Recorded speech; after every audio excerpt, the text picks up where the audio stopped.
بسم الله الرحمن الرحيم لك الحمد يا ربي يا الله ربنا ما خلقت هذا باطلا سبحانك فقنا عذاب النار. പ്രപഞ്ചത്തിൽ എന്തുമാത്രം ദൃഷ്ടാന്തങ്ങളാണ് സൃഷ്ടാവായ അല്ലാഹു തആല ചെയ്തു വച്ചിരിക്കുന്നത്.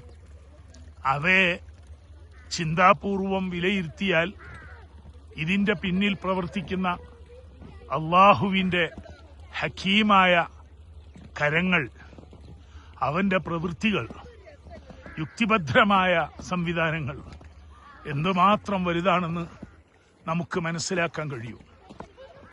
തഅമ്മൽ സുതൂറൽ കായിനാതി ഫഇന്നഹാ മിനൽ മലഇൽ അഅ്ലാ ഇലൈക റസായിലു.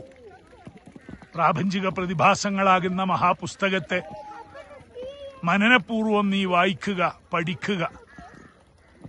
മലഉൽ അഅ്ലയിൽ നിന്ന്, അള്ളാഹുവിന്റെ അത്യുന്നതമായ ലോകത്തു നിന്നും നിനക്ക് ലഭിക്കുന്ന കത്തുകളാണ്, സന്ദേശങ്ങളാണ് പ്രപഞ്ചത്തിന്റെ മഹാപുസ്തകത്തിലെ വായന. ഈ മഞ്ഞുമലയിൽ, കശ്മീരിലെ ഗുൽമർഗിൽ അല്ലാഹു തആല ഇങ്ങനെയും പടച്ചു വെച്ചിരിക്കുന്നു ചില ഭാഗങ്ങൾ. വെള്ളത്തിന്റെ നീരുറവയുടെ പ്രഭവമാണ് നാം കാണുന്നത്. ഹിമാലയ സാനുക്കളിൽ, അതുപോലുള്ള മഹാപർവ്വത ഗിരിശൃംഗങ്ങളിൽ അല്ലാഹു തആല സംവിധാനിച്ചു വെച്ച ഈ മഹത്തരമായ കാഴ്ച. സുബ്ഹാനക മാ ഖലഖത ഹാദാ ബാത്തിലൻ സുബ്ഹാനക ഫഖിനാ അദാബന്നാർ. അല്ലാഹുവേ, ഇവയൊന്നും നീ വൃഥാവിലായി പടച്ചതല്ല.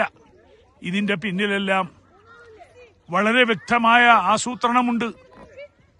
നിന്റെ കഴിവിന്റെ, കുദറത്തിന്റെ അപാരമായ കാഴ്ചകൾ തീർച്ചയായും ഇവിടെ എല്ലാം ഉണ്ട്. സുബ്ഹാനക്, സുബ്ഹാനക്, നിന്റെ പരിശുദ്ധിയെ വാഴ്ത്തിപ്പറയുന്നു ഞങ്ങൾ. ഫഖിനാ അദാബന്നാർ, നരകീയതയും നരകാഗ്നിയും ഞങ്ങൾക്ക് നീ കാത്തരുളേണമേ എന്ന പ്രാർത്ഥന. സൃഷ്ടാവായ അള്ളാഹുവിനെ കാണണമെന്നുള്ളവർ പ്രപഞ്ചത്തിലെ പ്രകൃതി നിരീക്ഷിച്ചാൽ മതി. ഈ സൃഷ്ടി സംവിധാനത്തിന്റെ രഹസ്യത്തെക്കുറിച്ച് ആലോചിച്ചാൽ മതി. അല്ലാഹുമ്മ ആമീൻ.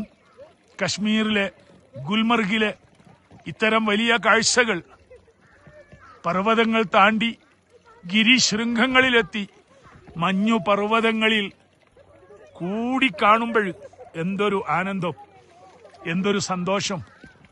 ഇവിടെയെല്ലാം നമുക്ക് പറയാനുള്ളത് സുബ്ഹാനക ഫഖിനാ അദാബന്നാർ എന്നു തന്നെയാണ്. അല്ലാഹുമ്മ ആമീൻ.